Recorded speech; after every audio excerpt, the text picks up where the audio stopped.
Bom, gente, bom dia. Eu estava trocando uma ideia aqui com o professor Cícero Leite sobre algumas coisinhas aí de infraestrutura, um bate-papo rápido, tentando de alguma forma me apropriar do conhecimento dele, sem que ele perceber que eu estava fazendo isso à base do 0800, né? Eu espero que ele não tenha percebido, ele não deve estar me ouvindo, então deixa para lá, né? Brincadeira. Vamos lá. O professor Cícero, deixa eu pegar aqui as minhas anotações. O professor Cícero, ele é uma pessoa com muito pouca experiência, quase nada. Ele é só membro da Associação Nacional de Professores, dos Profissionais de Privacidade de Dados. Ele é professor do Centro Universitário de Juazeiro, tecnólogo em automação pelo Instituto Federal de Educação, Ciência e Tecnologia, especialista em engenharia de software pela Faculdade de Juazeiro do Norte, mestre em engenharia de software, Centro de Estados Avançado Recife, o famoso César.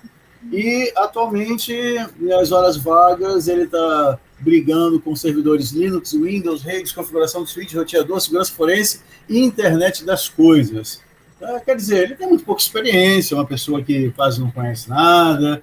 E brincadeira, professor, nós agradecemos muito a sua disponibilidade aqui nesses dias de aula remota. Eu não sei nem se o senhor conseguiu fazer não sei quão difícil foi criar um espaço para nos auxiliar aqui, né? Nos compartilhar um pouco de informação.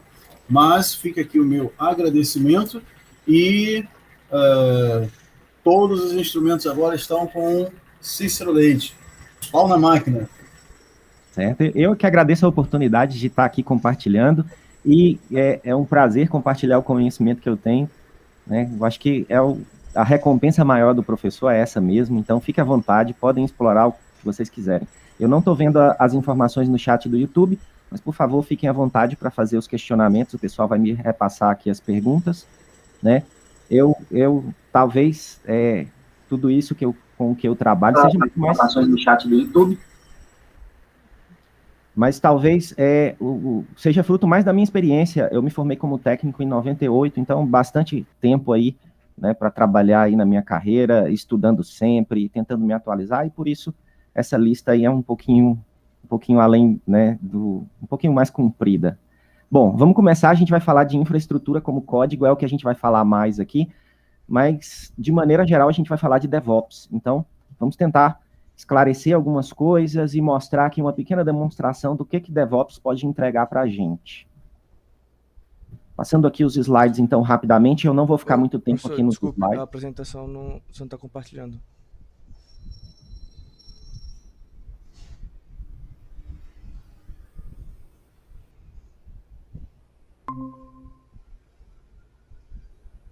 Pronto, agora sim, excelente. Obrigado. Vamos falar, então, um pouquinho sobre a cultura DevOps, e a minha principal referência nesse primeiro momento é essa palestra de 2009, né, do John Auspaul e do Paul Raymond, que, apesar de ser de 2009, foi a primeira grande referência sobre DevOps, foi a primeira vez em que o termo DevOps foi usado de maneira pública, né, para um conjunto maior de pessoas. Então, e até hoje eu acho que faz muito sentido a gente entender como essa mudança aconteceu, né? Eles não estavam preocupados em propor uma nova metodologia, nem nada disso. Pelo contrário, eles estavam mostrando o que eles faziam lá, né, no Flickr, né, a empresa onde eles trabalhavam. Mas muitas dessas coisas foram incorporadas e muitas dessas coisas evoluíram. É disso que a gente vai tratar um pouquinho aqui agora. Nessa apresentação, eles mostram alguns pontos culturais e algumas operações, né, alguns procedimentos que eles mudaram e que fizeram sentido para eles. E eles estavam apresentando justamente isso. Nos pontos culturais, eles tratam aqui de respeito a opiniões, sugestões e especialidades, né? Ele diz o seguinte, que na cultura anterior, mais tradicional, onde desenvolvedores e operadores faziam coisas completamente diferentes, né, os desenvolvedores não estavam nem aí para as opiniões do pessoal de operação e vice-versa, né? E a partir do momento que eles implantaram essa cultura, né, eles perceberam que aproximar os times gera mais valor, gera mais resultado. Então, esse respeito à opinião de todos os envolvidos é uma das coisas mais importantes, segundo eles, na cultura DevOps, e é o que aproxima pessoas que estão distantes, né, como desenvolvedores e operadores de então, para que eles possam realmente colaborar e não ficar um empurrando para o outro, como muitas vezes acontece. Outra coisa que eles colocaram lá como ponto cultural é confiança. Todo mundo tem que confiar que cada um vai fazer o seu trabalho. Mais que isso, né? Todo mundo tem que saber o que o outro faz e tem que pedir ajuda, né? É só assim que a confiança é realmente mútua. É só assim que a pessoa vai pensar 2 vezes em fazer um serviço mal feito, porque lá na frente, quando chegar na mão de outro, vão pedir ajuda para ele e ele vai ter que estar lá de prontidão, né? Se ele não consegue participar dessa maneira da equipe, ele não se encaixa na equipe. Essa é a cultura que eles desenvolveram lá. Mais que isso ainda, eles diziam muito na palestra, é importante também porque os novos membros vão ver isso dos membros mais antigos da equipe e vão perceber, olha, esse é o meu lugar, né? É assim que eu tenho que me comportar para poder participar dessa equipe. Atitude saudável diante de falhas. Uma frase que eles comentam lá é que problemas não são uma questão de se, né, se vai acontecer, são uma questão de quando vai acontecer. Então, o certo é incorporar os problemas aos seus procedimentos, né? Estar preparado para os problemas é muito mais importante do que tentar evitá-los. Então, entre várias outras coisas, eles disseram, o primeiro passo tem que ser resolver o problema, né? Não é encontrar culpado, não é encontrar causa do o que causou, de quem foi o erro, é vamos resolver o problema. Fazendo o link com o item anterior, né? Chamar todo mundo que pode colaborar de alguma maneira para resolver aquele problema. Não apontar culpados, que é o próximo item ali, né, que tem muito a ver com essa atitude saudável diante das falhas. Discutir o problema, discutir a causa, ok. Encontrar culpados, não. De maneira geral, eles são completamente contra a ideia de que se você não pode ajudar, né, você não pode simplesmente responder um não. Você tem que, no mínimo, justificar por que você não pode ajudar, né? Todo mundo ali está na equipe para ajudar uns aos outros. Essa é a prioridade do ponto de vista cultural. E, principalmente, aproximar desenvolvedores e operadores, que é a frase clichê que todo mundo diz quando fala de DevOps. Além dos pontos culturais, eles colocam também alguns procedimentos, né, alguns processos que tiveram que ser incorporados. Um deles é o de automatizar a infraestrutura, ou seja, tudo deveria ser automático, né? Clica num botão, faz o build, que é exatamente o que está sendo descrito logo aqui na sequência, né? Ou faz um deploy. Tudo deveria ser automatizado. Por que automatizar tudo? Porque permite aproximar as equipes, permite a maturidade dos processos, tanto de desenvolvimento quanto de operações, né? Permite, então, a sua infraestrutura vai passar a ser gerenciada como código também, né? E aí a gente vai colocar os nossos templates lá de infraestrutura como código no Git, igual a gente coloca o código da nossa aplicação. Então, na hora de criar um ambiente com Kubernetes, com as ferramentas que forem necessárias, vai ter um template na forma de um código com versões, né, que vai ser executado para fazer tudo isso automaticamente. Controle de versão. Na época que eles fizeram essa palestra, o Git ainda não era o padrão do mercado, né? O Git ainda estava começando, ele tinha sido criado alguns poucos anos antes. Mas hoje isso já está resolvido, né? Controle de versão é uma coisa que não... O padrão atual é Git, pouquíssimas empresas usam outras coisas, a maioria dessas outras coisas são derivadas direto do Git, né? Então, controle de versão é uma questão resolvida já. Um estágio de build e um estágio de deploy. O que significa isso aqui e que tem muito a ver com a automação, que eu já citei, né? O desenvolvedor acabou de criar aqui um trecho de código e ele quer fazer um build para testar. Então, o ideal é que se tenha um único botão e que ele faça lá, né, ele clica naquele botão, criar o entregável, criar o pacote, seja lá o que for, aquilo já fica pronto, né, da forma mais automática possível. Por que isso é importante? Porque, de acordo, o título da palestra é mais de 10 deploys por dia, né? Então, como é que eu vou entregar um monte de deploys por dia se eu tenho que, a cada build, a cada teste, fazer uma série de procedimentos? Então, essas automações são importantes. Por quê? Porque fez uma pequena função, essa função tem que ir o mais rápido possível para teste, e se ela passar no teste, ela tem que ir o mais rápido possível para produção, né? Isso faz parte da cultura. Feature flags, isso aqui tem uma série de coisas para a gente comentar. E o primeiro delas é o seguinte, cada função da nossa aplicação, ela tem que ter lá umas flags para dizer, eu quero ativar isso, eu quero ativar aquilo, para ser o mais automático possível, e principalmente é aquela questão de estar preparado para as falhas. Você ativa uma nova função, não funcionou, você vai lá e só desativa ela e bota para rodar de novo, né? E rapidamente você volta para o que estava funcionando antes. Então, esse Feature Flags tem essa ideia. Outra ideia que tem a ver com isso aqui é de ter várias versões rodando, né? Eu tenho uma funçãozinha e eu criei uma versão dessa função. Então, a gente ter as duas versões, a antiga e a nova, funcionando simultaneamente. Por que que isso é importante? Tanto para essa história de ter uma resposta mais pronta para as falhas, né? Ter uma atitude mais rápida diante de qualquer falha, como para você ir experimentando as coisas já no ambiente de produção. É óbvio que aqui, né, não é colocar para testar no ambiente de produção, mas mesmo depois do teste, né, você não vai colocar uma função nova para todos os usuários. Você vai colocar para 5% dos usuários e vai ver se tem alguma falha ali no período de meia hora, né? Então, o seu deploy muda também. E isso não dá para fazer sem o envolvimento dos desenvolvedores e do pessoal de operações, né? Os dois têm que estar juntos ali para fazer a coisa funcionar.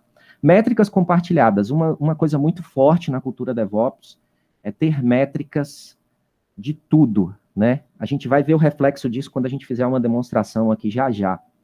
Então, todo mundo tem que saber de tudo que acontece. Uma das coisas que eles diziam lá era que no chat da equipe, né, os alertas apareciam no chat da equipe. Então, tinha duas pessoas conversando lá no chat que todo mundo tem acesso, né? Que hoje seria uma conversa compartilhada do Telegram, por exemplo, um grupo do Telegram. Apareciam os alertas, serviço tal caiu, serviço tal com 90% de uso, né? Então, os alertas apareciam no meio da conversa porque, para eles, isso faz sentido, né? Eles precisam conversar entre si e receber todas as mensagens que vêm do sistema, todos os avisos que os desenvolvedores colocaram para a equipe lá no sistema, né? Comunicação entre pessoas e robô de monitoramento. Esse aqui é justamente o exemplo, né, que eu acabei de citar, né? Os robôs de monitoramento mandam as informações direto para a comunicação que as pessoas utilizam. Isso aqui, esses dois slides aqui, eu me baseei justamente nesse primeiro vídeo, cujo link está lá no primeiro slide, depois eu passo para vocês, se vocês quiserem, né, para vocês anotarem. Deixa eu voltar logo lá, que aí se alguém quiser dar uma olhada rápida aqui, antes da gente prosseguir, né?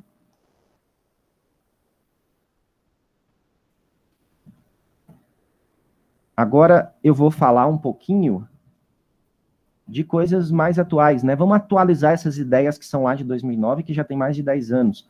Apesar de que elas ainda são muito válidas, mas alguns pequenos detalhes a mais aqui. Entregar mais e mais rápido. Isso aqui é um item que todo mundo fala quando fala de DevOps. Ficou muito forte lá naquela palestra, mais de 10 deploys por dia. Né? Muita gente naquela época pensou, esse pessoal é maluco, eu faço um deploy por mês, essa galera faz mais de 10 por dia. Por quê? Porque se você faz uma pequena função e ela já está pronta para ir para produção, por que eu vou esperar juntar várias e várias funções e fazer uma integração mais complexa lá no final do mês? Por que eu não coloco para funcionar desde já? Essa era a ideia, né, muito forte na equipe lá do Paul e do Raymond. Entregando mais rápido, eu entrego o valor mais rápido para o meu cliente, entrego também, tem um procedimento de integração que é complicado, né, mas mais maduro, porque todo dia eu faço isso, a equipe já está muito acostumada com isso, quem entra na equipe vê isso acontecendo várias vezes todo dia, né, então, acho que todo mundo concorda, né, o Gilberto é de infraestrutura, como eu, todo mundo, quando tem que mexer num sistema de produção que está funcionando, né, bota a mão na cabeça primeiro, talvez por isso as entregas fossem tão acumuladas, né, porque já que vai fazer uma integração, vamos juntar um monte para fazer tudo de uma vez só e parar o sistema uma vez só, né, não, tem que fazer, com ele funcionando e tem que ser as entregas o mais rápido possível, né, essa é a ideia de DevOps. E todo mundo de infraestrutura, né, mais alinhado com as operações tradicionais, né, pensa duas vezes antes de mexer no sistema que está em produção e que está funcionando. O mindset de automatizar tudo. Outra coisa importantíssima, na cultura DevOps. E uma vantagem muito grande sobre vários aspectos. Uma das coisas que a gente tem em infraestrutura hoje, que é muito interessante, é que as nossas máquinas viraram software, né? Eu quero criar um servidor com 8 GB de memória, com disco tal, rede tal. Eu rodo um comando e ele cria um software que simula exatamente esse mesmo servidor, usando ferramentas de virtualização, seja em computação em nuvem, seja on-premises, né? Eu quero um servidor web, eu rodo um comando do Docker, ele cria lá o servidor web para mim. Então, o hardware hoje, ele é tratado como software. E a grande vantagem disso é que você pode automatizar a sua infraestrutura, né? A ideia de infraestrutura como serviço, que nasceu lá na computação em nuvem, é muito utilizada na cultura DevOps. E, mais uma vez, né, não é obrigatório que seja utilizado em conjunto com computação em nuvem, né? É tanto que em DevOps eles chamam de infraestrutura como código, né? Só relendo aqui esse segundo ponto, um push no Git deveria disparar uma série de eventos cujo resultado seria software funcionando, né? Saindo um pouquinho de automatizar a infraestrutura, mas automatizar também todo o seu procedimento de implantação. Equipe multidisciplinar, diversificada, coexiste, já ficou muito forte nos outros itens, né? Cada um tem sua especialidade, cada um entrega um valor diferente, todos precisam ser respeitados independente da sua especialidade e todos precisam colaborar, né? Alguma coisa deu problema, né? Quem percebeu aquele problema, que é provavelmente o mais indicado para resolver, ele vai chamar os outros da equipe, ei, me explica como é que você fez isso, ei, me explica isso aqui, né? E todo mundo vai colaborar para resolver os problemas, né? Para evoluir as soluções. Foco em soluções e ambientes voláteis que mudam com frequência, tanto solução, quanto ambiente, quanto mercado. Ambientes voláteis, e eu queria adicionar a ambientes voláteis com altas exigências, né? Ou seja, é um ambiente que muda muito, ou é uma solução que muda muito, ou é um mercado que exige muitas mudanças. Então, esse ambiente não é tão estável quanto a gente encontrava lá no final da década de 90, que um servidor, todo mundo dizia o seguinte, né? Eu tenho um servidor que está ligado aqui há mais de 10 anos e batia no peito, assim, achando isso o máximo. Hoje não, hoje os servidores são softwares, são descartáveis, né? Em 5 minutos, eu derrubo esse cluster com 10 servidores e subo outro, né? Então, a ideia é que os ambientes são voláteis, né? Você tem que se adaptar a essa situação e focar em soluções para esse tipo de ambiente, principalmente aqueles que têm uma exigência muito grande de desempenho, né? Um requisito muito grande de conexões simultâneas, por exemplo. Diretrizes, processos e ferramentas confiáveis e focadas na colaboração. Colaboração é outro ponto forte no DevOps, acho que já ficou claro. Substituir serviços com problema no lugar de tentar consertá-lo, que eu já comentei aqui, né, no ponto anterior. Hoje, você pode se dar ao luxo de simplesmente excluir um servidor. Por quê? Porque você não está jogando nenhum hardware fora. Então, é muito mais fácil você simplesmente substituir os servidores de um cluster do que tentar consertar. É muito mais fácil você voltar o container para a versão anterior e continuar rodando o seu serviço, né, enquanto alguém conserta a nova versão. E aqui a gente vai falar de algumas coisas mais pontuais, mais específicas. Para entregar mais e mais rápido, eu preciso de automação, e no final das contas, o que a gente está falando hoje é sobre infraestrutura como código, né? Então a automação está muito ligado a isso, e de microserviços. Em outras palavras, eu preciso pegar uma aplicação e dividir ela em pedaços, né? Onde cada pedaço é um serviço completo, um serviço completo que está prestando funções ali para outros serviços. Em outras palavras, o que a gente fazia antes como classe e objeto, agora vai virar uma função separada, diferente dentro de um container, né? Quanto menor o serviço, mais fácil é para escalar, mais fácil é para retornar uma versão anterior, mais fácil é para resolver aquele problema. Então, dividir em microserviços é uma das premissas aqui, né, da cultura DevOps. Ambientes exigentes, a gente precisa usar microserviços e escalabilidade, né? Mais uma vez, se a função for pequenininha, replicar aquela função é muito mais fácil do que eu ter uma aplicação gigante e replicar para replicar só uma função, eu acabo tendo que replicar tudo, né? Mindset de automatizar tudo, e aqui é onde infraestrutura como código pode ajudar mais.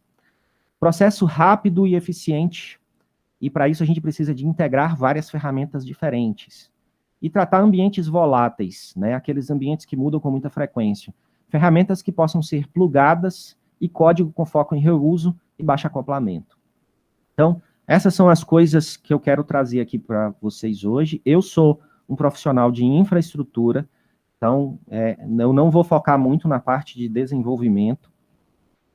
Meu foco vai ser infraestrutura. Eu vou fazer uma pequena demonstração. Eu acho que eu ainda estou no prazo, ainda vai dar tempo tranquilo aqui de fazer a demonstração. Sempre que a gente fala de ferramentas de DevOps, a gente vê figurinhas como essas aqui, né? Onde você tem várias etapas. Em cada etapa, você tem várias ferramentas que podem ser aplicadas. E eu diria que não existe uma figurinha dessa que seja completa. E, principalmente, não existe uma coisa que seja 100% o melhor guia, né? Cada um tem que adaptar as suas operações. Por exemplo, aqui está usando o Docker para deploy, mas eu posso usar ele para teste também, dependendo de como é o meu teste, né? Aqui o pessoal usa Ansible para operar o cluster. Isso aqui está super correto, mas o Ansible também pode ser usado aqui nos testes, também pode ser usado aqui no deploy. Em alguns casos, pode ser usado até no monitoramento. Então, não existe uma ferramenta que diz, olha, o nosso quebra-cabeça é esse, a gente vai encaixar desse jeito, que é a única forma de encaixar o quebra-cabeça. Isso não existe. Aqui, só para mostrar um exemplo um pouquinho mais complexo, né? Então, veja que aqui nem são as mesmas etapas, né? Cada cor aqui é uma coisa diferente, né? E ele ainda cita várias e várias ferramentas. Nessa parte aqui, né, que seria o equivalente lá do nosso Operate, ele cita aqui, por exemplo, Docker e RKT para containers. O Kubernetes aparece aqui na orquestração, junto com o Rancher, Nomad, entre outros, OpenShift da Red Hat. E para computação aparece aqui Azure, AWS e Google Cloud. Então, as ferramentas são as mais diversificadas e o que importa é encontrar aquelas que realmente se encaixem no que você precisa. Agora aqui, eu vou iniciar a minha demonstração. O que a gente vai fazer aqui, né, como prova dos conceitos que eu comentei até agora? A gente vai criar uma pequena implantação, partindo aqui do release, então eu estou desconsiderando todas essas etapas anteriores, usando o Ansible. Para deploy, a gente vai usar AWS, Docker e Kubernetes. O Istio eu vou usar para fazer o deploy dessas outras aplicações aqui. Vou usar também Ansible para operar. Na verdade, eu nem vou usar o Ansible para operar, onde ele seria o mais indicado, porque a gente não vai ter tempo para fazer nenhuma operação muito grande aqui, né? O Kiali, que ele está entre as duas etapas aqui, de operação e de monitoramento, e vamos usar também Prometheus e Grafana aqui, para monitoramento. Se tiverem alguma dúvida, por favor, mandem as dúvidas. Deixa eu só abrir aqui as minhas ferramentas para que a gente possa dar continuidade. Eu vou abrir aqui primeiro o meu terminal, aumentar aqui o tamanho da letra. Vou fazer um acesso aqui.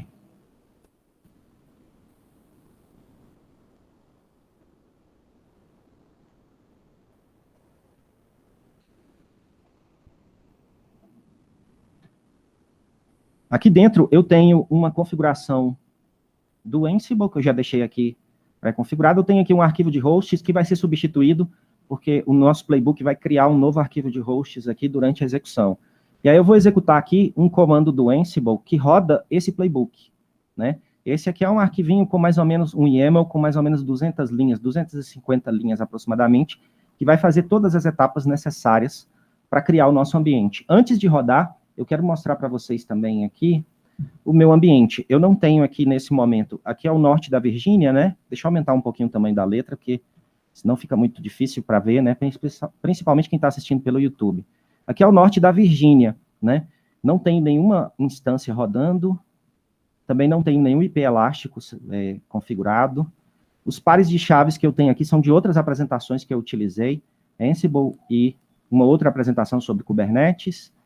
E nós temos aqui os grupos de segurança. Aqui ele já tem um grupo de segurança criado. Eu vou deixar ele aqui, que ele vai servir de prova de conceito de uma outra coisa. Deixa eu só voltar aqui. Já está na lista dos grupos. Ok. Vamos executar, então, lá agora o comando do Ansible.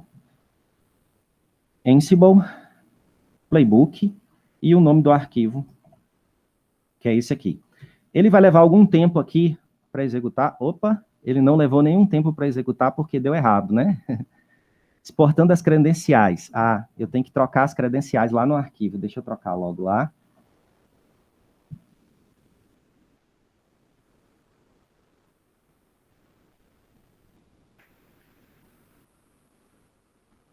Só um instante, já está quase pronto.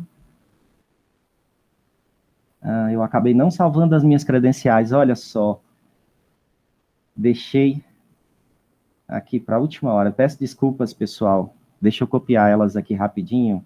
As credenciais eu não posso mostrar para vocês aqui no vídeo, né? Só um instante.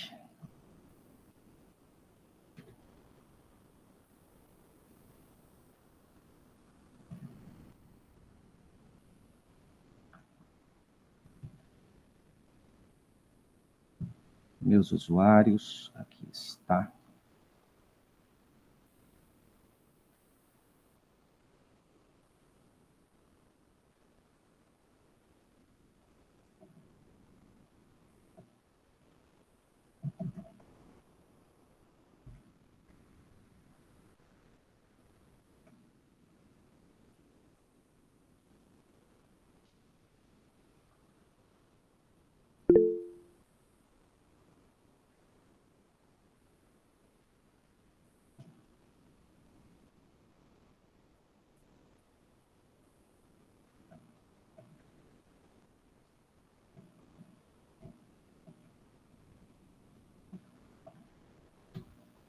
Vamos aguardar aqui. Pronto, ele já começou aqui a executar as tarefas. Eu não vou me preocupar muito no que está acontecendo aqui, não. Depois eu mostro. Eu estou percebendo também que o tamanho da letra ficou um pouco maior aqui, vai ser difícil da gente acompanhar. Vamos deixar desse tamanho. Se tiver muito pequeno, é só vocês me avisarem, que aí eu utilizo o zoom. Beleza, o Gilberto já me deu um feedback aqui do tamanho da fonte, né? Tá, ok. Aqui, pessoal, ele está seguindo algumas etapas. O playbook do Ansible funciona desse jeito. Eu peço desculpas, eu esqueci de trocar o equivalente lá do usuário e senha, né? Dentro do meu playbook. Então, aqui, ó, ele está exportando as credenciais, que é justamente essa primeira etapa que deu errado na outra tentativa, né? Está verificando se já existe o par de chaves. Se já existiu o par de chaves, ele não cria outro, mas aqui, como não existe, ele pula essa etapa e vem para essa etapa de criação. Ele verifica se tem um grupo de segurança. Nesse caso, ele verificou que já tem, então ele vai usar o que já tem lá e pula a etapa de criação do grupo de segurança. Ele já criou o master do meu cluster. O que eu estou fazendo aqui? Né, voltando aqui para os slides e associando aqui, o meu Ansible está entrando em contato com a AWS, né, Ansible, entrando em contato com a AWS para criar as instâncias. E aí ele já criou o master, ele vai criar mais 2 instâncias ainda para ser o worker do meu cluster. Voltando, então, aqui para os slides, vai levar um tempinho aqui. Enquanto isso, eu vou mostrar para vocês. Deixa eu só fechar aqui o meu IAM, né? Eu vou mostrar para vocês. Aqui ele já deve ter criado a chave. Vamos aguardar aqui, ó. Pronto, ele já criou essa nova chave aqui, ó, que é a que eu vou usar para acessar as máquinas. Aqui, ele já deve ter criado também as instâncias, ó, o meu master e 2 workers, né? Então, o meu cluster vai funcionar aqui dentro. Ah, dá para fazer isso lá no EKS e não ter que gerenciar as máquinas do cluster? Dá. E aí você já gerencia direto os containers dentro do serviço do EKS. O serviço do EKS, no final das contas, é um facilitador de utilização do EC2, né? O EKS é específico para containers, o EC2 é específico para máquinas virtuais. Voltando aqui para o meu template, né, para o meu playbook. Eu devia ter colocado o horário, né, o tempo que leva para executar o playbook. Para quem estiver assistindo depois no YouTube, vai conseguir fazer essa subtração. Mas eu devia ter deixado registrado aqui também, né? Aqui ele está criando o arquivo de configuração novo. Como eu disse, o arquivo ele substitui. Como esse playbook está criando todas as máquinas, é esse o playbook que tem todas as informações. Então, ele já cria logo aqui o arquivo. A partir daqui, ele vai começar a instalação do Docker, depois do Kubernetes e de todas as ferramentas que a gente vai usar aqui. Voltando para os slides, só para ir fazendo o paralelo sempre, né? Ele já está instalando o Docker aqui, e na sequência ele já vai instalar o Kubernetes. Vamos aguardar mais alguns instantes. Pessoal, assim, eu sei que eu não estou vendo a conversa no YouTube. Se o pessoal vai me passar todas as perguntas que vocês tiverem, eu também fico à disposição para ser interrompido a qualquer momento. Eu prefiro que vocês interajam no momento em que as coisas estão acontecendo, que fica mais fácil para mim associar, e qualquer outro comentário também, né? Esse playbook eu posso passar para vocês depois, se vocês quiserem, a apresentação também, se vocês quiserem. A gente pode compartilhar tudo isso, eu só tenho que mudar o playbook para não passar as credenciais que eu estou usando aqui, né? Ele já terminou a instalação do Docker, está iniciando a instalação do Kubernetes. A instalação do Kubernetes demora tanto quanto a do Docker, não é tão rápida assim, né? Nos meus testes, todas as minhas instalações ficaram abaixo de 10 minutos, a maioria ficou em torno de 6 minutos. Agora ele está inicializando o cluster.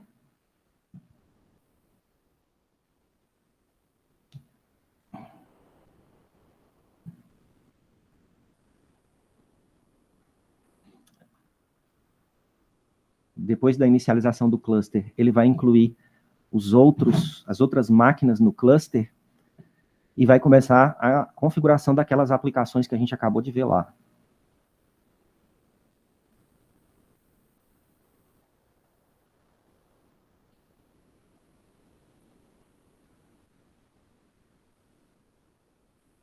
Aguardando mais alguns instantes.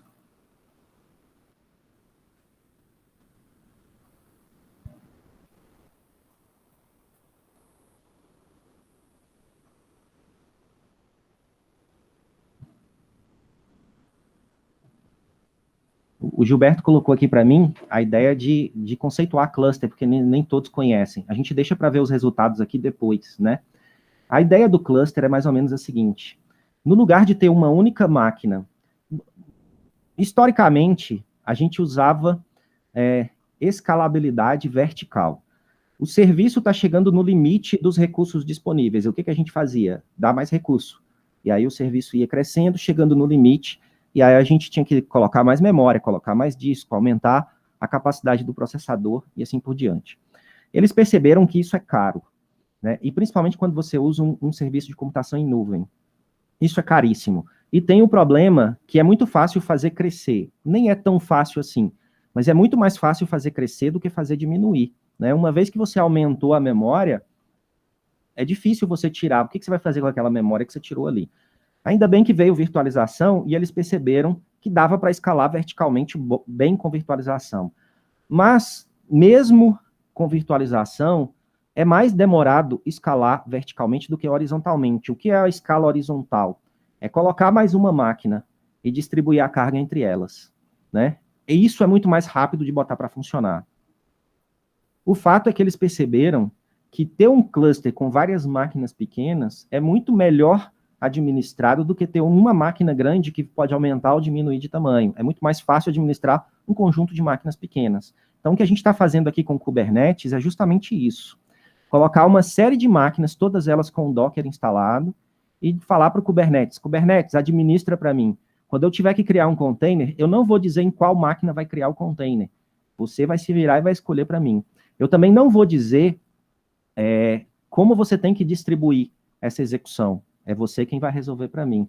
Eu vou voltar aqui para o terminal só para ver, ó, já terminou, né? Então a gente perdeu aí a contabilidade do tempo. Nos meus testes, todos eles ficaram entre 6 e 10 minutos, né? E a gente já criou tudo. Eu coloquei aqui também uma tarefa resumo com todas as coisas que a gente precisa para verificar o ambiente. Deixa-me ver logo aqui a pergunta.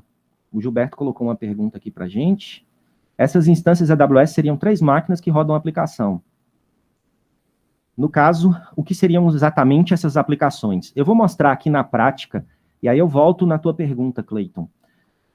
Se você tiver ficado com alguma outra dúvida, aí a gente volta a comentar aqui. Mas eu acho que vai dar para a gente entender quando a gente usar principalmente o Kiali, né, que está nesse link aqui. Eu vou abrir aqui uma página.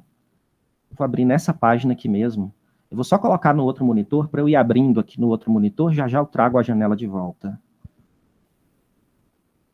Eu vou abrir esses 3 links aqui no outro monitor. Uma vez que ele instalou a aplicação, ele vai colocar para mim aqui as informações dessa aplicação. O que eu fiz foi simplesmente abrir aqui, nessa janela, todas as aplicações. A minha aplicação não subiu ainda.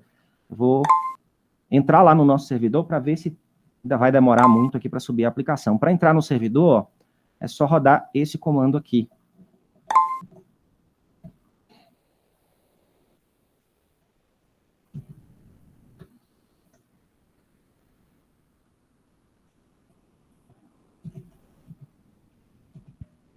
Aqui eu vou listar todos os containers que estão rodando. Eu digitei CTL errado, né? CLT.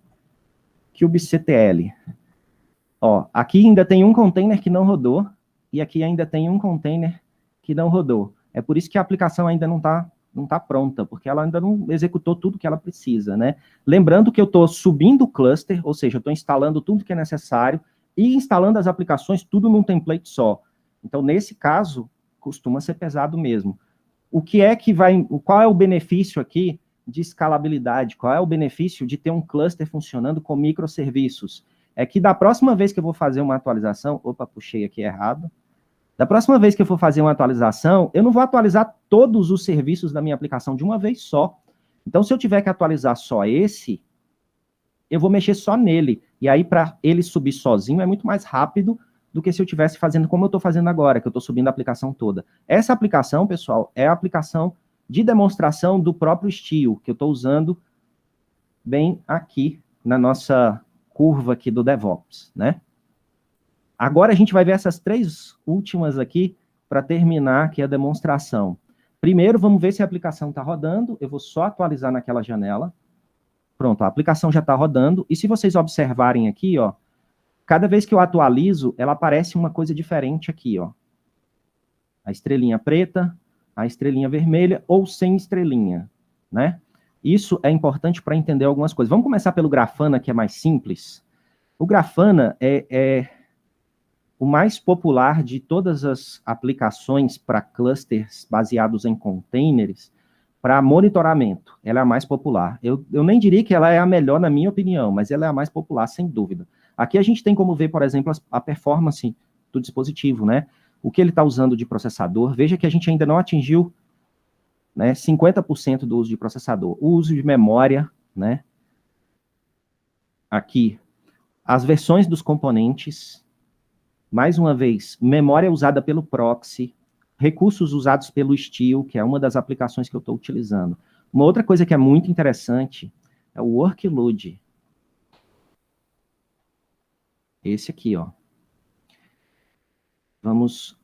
inbound não vai funcionar muito bem. Deixa eu colocar outbound. É porque a forma como eu coloquei aqui, ele ainda não tem nenhuma informação. Mas o que eu quero mostrar mais importante é isso aqui, ó.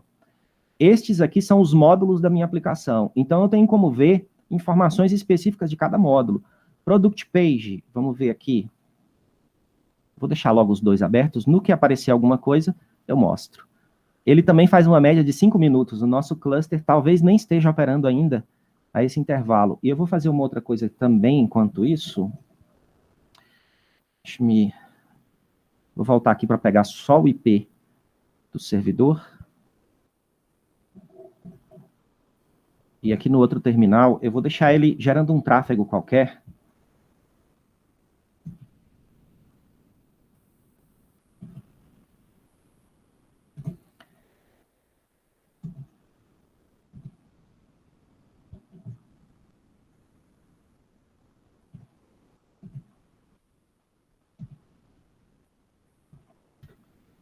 Então, a cada 1 segundo, ele vai fazer aqui um acesso só para ficar gerando tráfego e a gente vê esse tráfego acontecendo lá nos outros painéis. Vou minimizar, então, essa janela, essa daqui também. Vamos ver se vai gerar algum tráfego aqui, né? Então, o Grafana é para isso, né? É dashboards. Vamos ver se tem mais algum dashboard aqui que seja interessante. O Control Plane é um dos que eles primeiro configuram, né? Então, de todas as informações que a gente tem de uso de processador. Está aumentando aqui um pouquinho o uso do processador, né? Porque a gente está forçando um pouquinho o acesso ao serviço. Vamos ver aqui se está tudo certo no Kiali. O Kiali também leva um pouquinho de tempo para subir, mas eu acho que aqui é o mais importante para entender tudo relacionado a DevOps. Eu vou mudar logo aqui para o gráfico, vou logo aqui para a cereja do bolo, que o nosso tempo eu estou percebendo que já está bem em cima do prazo, né? Vou ligar aqui algumas opções que eu geralmente ligo também. E deixa eu colocar também em tela cheia para ver se melhora aqui o tamanho dessa fonte. Tá pequenininho, eu vou dando zoom aqui à medida que for sendo necessário. Eu não coloquei animação de tráfego, coloquei. Acho que o tráfego gerado aqui ainda não foi suficiente aqui para mostrar nada. Nossa aplicação, ela tem 4 módulos. 1, 2, 3, 4. Esse módulo aqui, ó, Details, ele está repetindo esse módulo aqui. Deve ser algum container que ainda não, deve ser algum sidecar aqui que ainda não terminou de subir. O que o Steel faz? A principal função do Steel é incluir segurança. Então, o container que roda a nossa aplicação é esse aqui, ó. Mas ele inclui um outro container aqui junto dele e todas as requisições que chegam no seu container vão passar por aqui e ele vai autenticar, ele vai verificar se pode ser acessado a partir daquela origem. Então, tem uma série de verificações que ele faz aqui, né? E a aplicação que está rodando são esses 4 módulos. Toda vez que a gente faz um acesso, ele coloca aqui, né, ele passa por esses módulos até compor a página, né? Ele sempre acessa os 4 módulos. Deixa eu atualizar aqui com um F5. Já melhorou aqui o tamanho do gráfico. Deixa eu ver o tráfego que eu estou gerando aqui. Quanto tempo eu coloquei de espera? 1 segundo. Vamos colocar um intervalo menor. 0.3. Diminuir aqui o tamanho da letra para ver se ele está fazendo aqui os acessos. Aparentemente está fazendo, né? Repetidas vezes. Ele não está gerando aqui o tráfego. Ah, eu não tinha marcado. Eu achei que eu tinha marcado e não tinha. O que ele vai fazer aqui com essa animação de tráfego? Ele vai mostrar aqui as porcentagens do tráfego que está passando de um lado para o outro. Deixa eu colocar também aqui, ó. Distribuição de requisições. Isso, ele sempre olha para o último minuto. Então, sempre leva um tempo, né? Para ele mostrar para você o que está acontecendo nesse último minuto. Enquanto isso, vamos ver aqui em serviços. Nós temos aqui, ó, os serviços que estão rodando. Esse serviço do Kubernetes, ele é interno. Então, a gente não tem nada para fazer nele. Os outros aqui são da minha própria aplicação. Vamos aqui na Product Page e vamos olhar aqui, ó. Acho que eu vou ter que diminuir aqui um ponto aqui o tamanho. Aqui no Inbound, ele não vai conseguir mostrar aqui no Inbound. Deixa eu me ver outro aqui. Detalhes, Inbound. Aqui ele mostra todas as métricas para o serviço. Não está conseguindo carregar os gráficos. Ah, cara chato. Deixa eu ver se eu consigo ver aqui em Workloads. Ele está dizendo que tem um gráfico vazio para esse período. Deixa eu ver se eu estou pegando o local correto. Eu peguei o IP certo, porque alguma coisa aqui não está gerando o tráfego que a gente esperava. Opa, é F11. O IP do meu master aqui.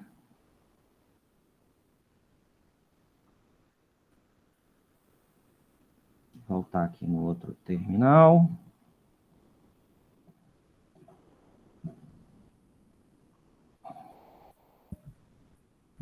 Deixa eu me colar de novo aqui. É o IP certo, não está gerando tráfego por quê?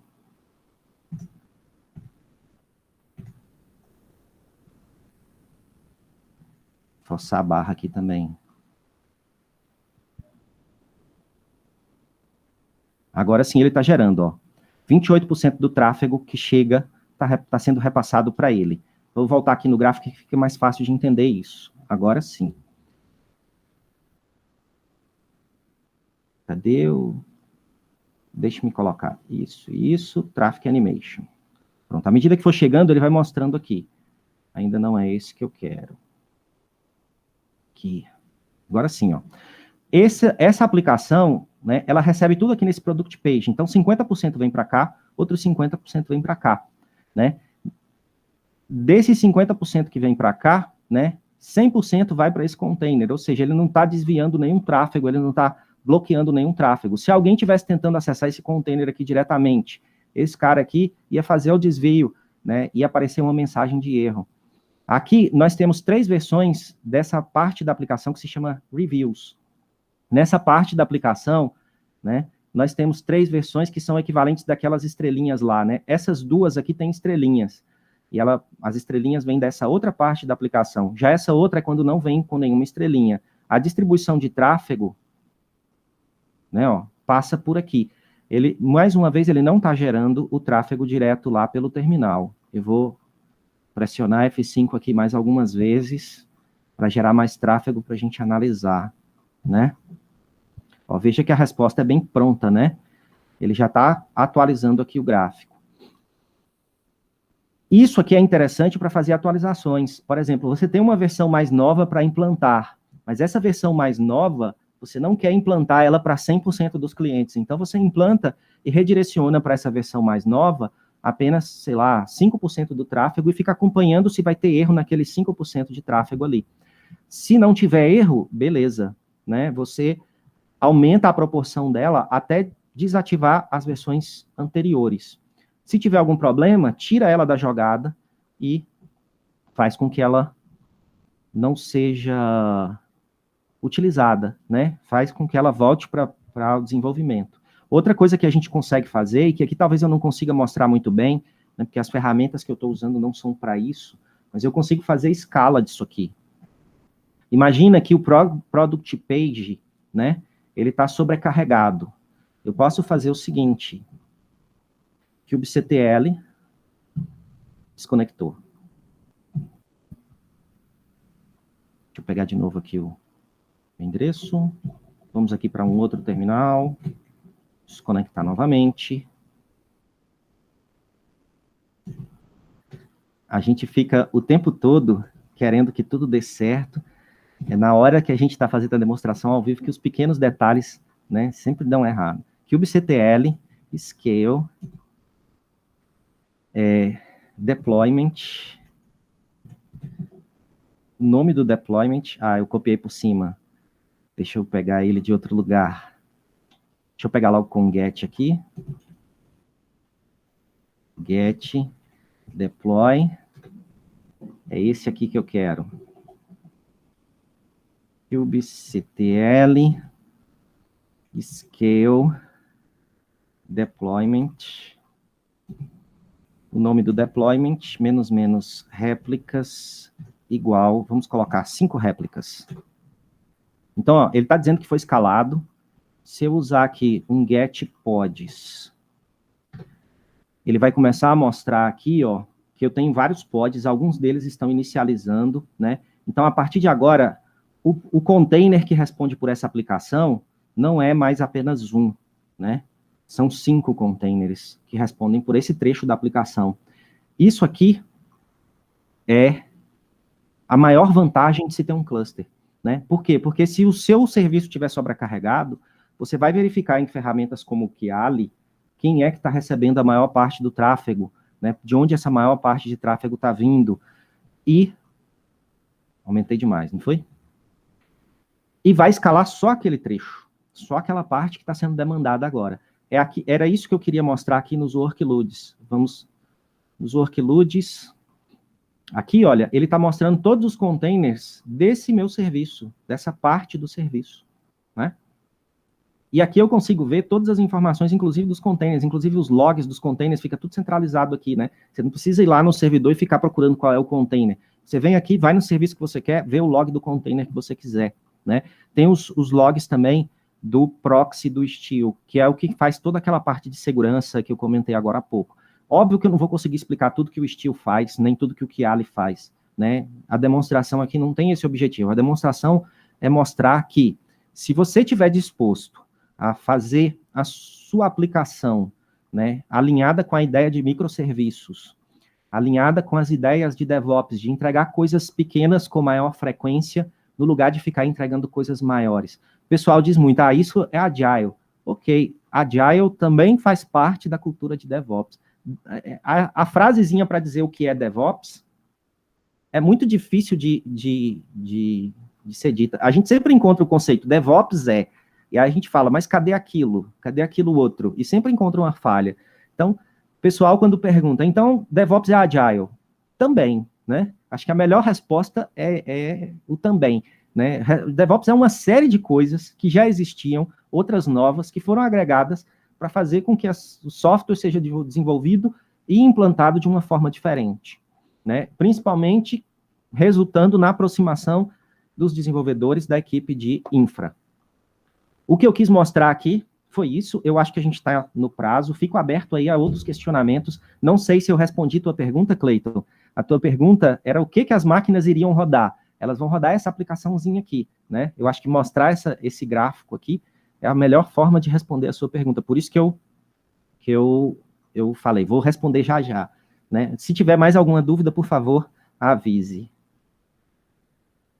DevOps é só cultura? Certamente não. A pergunta do Gustavo Henrique. Obrigado pela pergunta. Certamente não é só cultura, né? Eu diria que você querer fazer as coisas desse jeito e não se amparar em ferramentas para conseguir fazer essas coisas, vai ser muito mais complicado, né? Dá para fazer tudo que o Ansible faz na mão? Dá. Mas e a ideia de automação, né?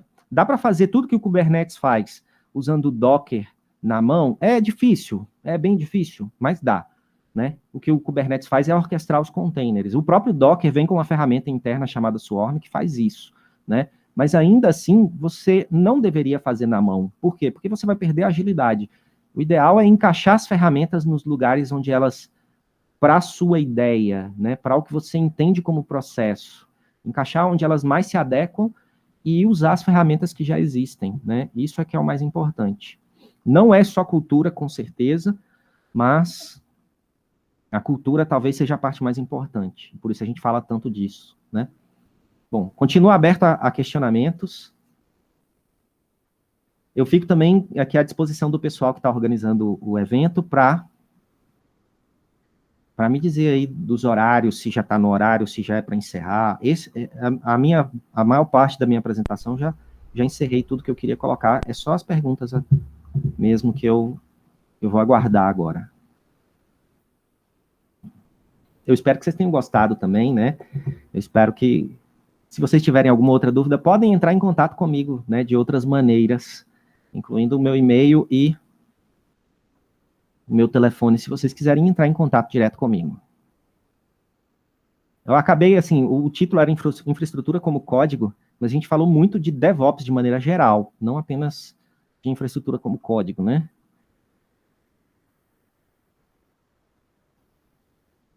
Ok, você pode usar ferramentas de proteção de negação de serviço, como as que são usadas em servidores tradicionais nos seus servidores do cluster. Você pode. A própria AWS, no caso a gente está implantando em AWS, mas pensem que é um módulo que você pode encaixar. Você pode usar qualquer outro provedor de computação em nuvem. Você pode usar as ferramentas que o seu provedor de computação em nuvem oferece também. A AWS oferece várias opções, né, para mitigar problemas de DDoS. Mas eu diria que o mais interessante aqui é o Steel. O que o Steel faz? O Steel ele tem uma série de ferramentas para você configurar tráfego mesmo, né? Para você configurar as rotas, porque quando você usa microserviços, deixa eu voltar aqui no Kiali. Quando você usa microserviços, o que você tem para comunicar uma parte do seu software com a outra é a rede. E o Steel gerencia essa rede. Então, você pode aqui, no próprio Steel, que é controlado, ele controla cada container usando o sidecar, né? Dentro do sidecar fica também o proxy do Steel, né? Você pode configurar para que ele só aceite uma determinada taxa de determinado cliente, né? Então, cada cliente só pode acessar tanto por cento. O Steel é ótimo para fazer uma solução que é muito usada para honeypot, que é muito usada para DDoS, que é o honeypot, né? Eu troquei aqui. Então, para DDoS, a gente usa muito o honeypot, que a gente está percebendo que isso aqui pode ser um ataque. Então, desvia esse cara para um mock, né? Uma coisa que não vai ter nada lá para ele atacar e analisa o tráfego dele. Se realmente for um mock, aí a gente começa a fazer os bloqueios. Então, o Steel é ótimo para esse tipo de situação, né? As regras lá de entrada do Steel. E, mais uma vez, né, aquela segurança, a gente está passando por um problema muito sério de segurança, porque a gente está demandando mais uso de tecnologia, pela internet principalmente, e as pessoas caíram nessa situação de trabalho remoto sem nenhuma preparação. Então, as pessoas nas suas casas estão trabalhando para as empresas, mas elas próprias não estão seguras nas suas casas do ponto de vista de informática, né? Então, a gente está passando aí por um cenário meio crítico de segurança da informação, some-se a isso a LGPD, né? Então, a gente está passando por um cenário meio crítico aí de segurança da informação e, sinceramente, eu não sei prever o que vai acontecer no futuro próximo, né? Muitos vazamentos já estão acontecendo, isso a gente consegue perceber, né? Toda semana tem um vazamento gigante de grandes empresas, né, do mercado. Mas o comportamento de ataque de negação de serviço, o Steel tem muito a contribuir, né? Acho que seria o resumo aí da resposta para o Clayton. Beleza. Quando não tem o feedback, a gente fica explicando, aí explica a explicação, e aí vai só aumentando o bolo de neve, né? Excelente. Giba, você tem alguma dúvida para perguntar para o professor? Quero tirar. Não, até agora a apresentação foi muito boa. Não é a nossa estrutura atual, mas isso aí seria um ótimo, como é que eu vou dizer assim? É como se você estivesse no Farol da Barra assistindo o pôr do sol lá na Bahia. Isso aí seria muito inspirador. Mas para isso, é necessário que a gente comece a pensar no nosso código, no código do nosso produto, como microserviços, que é um grande desafio. Nosso código é significativamente grande, e pensar no redesenho desse código, pensar na reconstrução, no refatoramento desse código, levando ele para microserviços, é um sonho antigo nosso. O Anderson, quando estava com a gente, ele já estava trabalhando nesse sentido, mas é um negócio muito grande. E, com certeza, se fizesse isso, a gente teria que mudar a nossa estrutura. Hoje a gente ainda funciona, professor, como a estrutura anterior, né? Nós temos servidores dedicados para isso, sendo que a nossa aplicação toda, ela roda em um container, um Docker. É um container só. Exatamente. Ela é replicada para atender diversas situações, mas a aplicação toda, ela está lá, ela não está segmentada em microserviços. E tem muito que deve ser pensado em relação à comunicação entre os módulos, criar um ambiente de infraestrutura orientada a código, né, infraestrutura como código. Tem muita coisa para a gente trabalhar nisso aí, mas ter essa visão aí, inclusive do monitoramento a nível granular, como o Istio apresenta, isso aí seria muito, mas muito bom mesmo. Quando eu presto consultorias para empresas que estão numa situação parecida com a de vocês, o que eu geralmente recomendo? Eu não entendo a arquitetura do software da empresa que está me contratando. Então, a primeira coisa é entrar em contato com alguém que entenda bem a arquitetura e dizer, vamos separar só em 2 pedaços. Vamos fazer, então, no lugar de um container, como vocês estão fazendo, façam 2 containers. Um pedaço, essas funções vão rodar nesse, essas funções vão rodar naquele. E vamos tentar verificar qual é que é mais utilizado, né? Então, a maior parte das requisições chega em qual dos 2 pedaços? Então, chega mais nesse. Então, vamos atacar esse, vamos dividir ele de novo, né? E aí, ir fazendo as coisas bem lentamente. Por quê? Porque cultura não é um botão que você diga que vou ativar a cultura DevOps e aperta um botão. Isso não funciona, em lugar nenhum funciona. Então, vamos fazer com divisões, né, em pedaços maiores, poucas divisões, pedaços maiores, para já ir se habituando com essas coisas. Vocês vão acabar percebendo, quando tiver uns 10 pedaços, esse pedaço a gente não mexe para nada, a gente não precisa escalar, a gente não precisa se preocupar com segurança, está tudo pronto já, né? E aí vocês vão perceber que vários desses pedaços vocês não precisam de maiores preocupação, é só separar do resto, né? Enquanto que os pedaços que realmente merecem atenção são alguns poucos pedaços. De uma divisão de 10, são uns 2 ou 3 no máximo, que realmente merecem atenção. Então, você está dando atenção para uma aplicação inteira hoje, quando, na verdade, o que você deveria estar dando atenção era alguns poucos pedaços. Isso requer, né, que o cara de infra entenda o que é aquele software, o que cada pedaço faz, né? Sem isso ele não vai conseguir. Requer também que o cara de dev entenda como ele vai ser implantado, com quais outros pedaços ele vai se comunicar, né? Então, essa aproximação é inevitável se você for caminhar nessa trilha. E, mais uma vez, não significa que eu vou apertar o botão DevOps, agora eu mudei a chave, sou o contrário do que eu era antes. Não, você não precisa abraçar tudo que DevOps tem a oferecer. Você olha para aquilo que te interessa e que resolve o teu problema e que agrega mais valor, né? E vai adaptando essas ideias para o seu negócio. Própria palestra lá de 2009, que é de onde tudo se originou, na minha opinião, eles disseram assim, eles não estavam ali tentando propor uma nova forma de desenvolver, não. Eles estavam mostrando, a gente resolve esses problemas desse jeito. E acabou virando uma coisa muito maior do que eles imaginavam, né?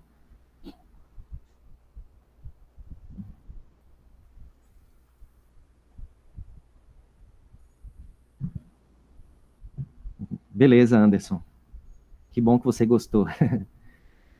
E assim, a cereja do bolo, como eu disse, eu acho que é muito difícil quando a gente mostra desse jeito, né? Ó. Muito difícil quando a gente mostra as coisas desse jeito, as pessoas não entendem, mas quando a gente mostra desse jeito, fica muito mais fácil de entender, então o objetivo é esse, né? É por isso que geralmente eu gosto de fazer uma demonstraçãozinha, mesmo correndo o risco de alguns percalços, né, como aconteceram aqui, porque, como foi dito lá na palestra, né, os percalços são normais, eles têm que fazer parte do nosso procedimento padrão, né? A gente tem que estar preparado para resolver. Né? Tem aqui duas configurações que devem ser do estilo aqui também, ó. É só uma configuração. É dois objetos que não estão sendo analisados. É porque eu não usei aqui uma ferramenta específica aqui do estilo Ingress, para simplificar o ambiente. Mas é isso, pessoal. Eu fico aí à disposição para outras perguntas, né? Eu não sei como é que está o nosso horário, por favor. Então, professor, é isso que eu ia falar. A gente chegou no nosso limite de horário. Eu vou pedir que você faça as considerações finais da sua apresentação. Eu peço que ponha de novo os seus contatos, né, para o pessoal poder salvar suas últimas palavras e depois eu faço o encerramento. Bom, é só agradecer pela oportunidade, né? Colocar-me à disposição para qualquer outra coisa, como o Gilberto disse lá no começo. Eu quero ajudar no que estiver ao meu alcance, né? Agradecer ao Gilberto, que desde o princípio foi muito solícito comigo, ajudou a delimitar aqui o tema dessa apresentação de hoje. Obrigado. Professor, a gratidão, eu posso lhe garantir, daqui para aí ela é muito maior, porque me apresentou aqui também algumas coisas, como eu falei, eu estou me sentindo como se estivesse ali na pedra ali do Farol da Barra, olhando o pôr do sol.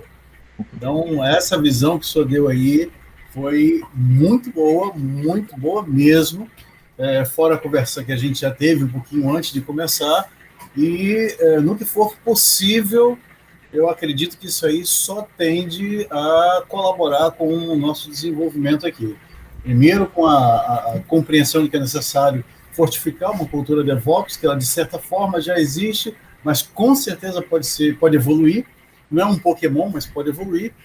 E agradecer pela sua disponibilidade, ter montado essa estrutura, ter deixado tudo disponível aí, mostrado a agilidade de montar uma estrutura utilizando um código só, e levantar máquinas, levantar containers, direcionamento de rede, tudo dentro de um código só. A hora que acontecer uma desgraça, é só contratar um outro servidor e botar o código para fazer as coisas. Muito obrigado mesmo, professor. Exato. Eu reforço as palavras do Gilberto, professor. Muito obrigado mesmo pelo seu tempo, pela sua disponibilidade e por todo esse conteúdo que você passou, que eu tenho certeza que vai enriquecer muito a nossa empresa e cada uma das pessoas que prestaram atenção na palestra.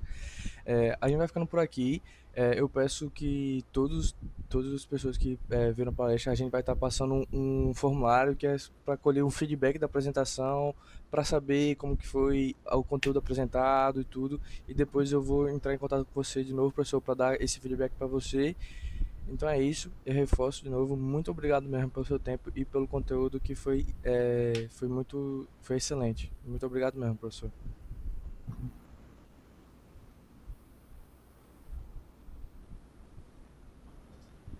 É isso, deixa eu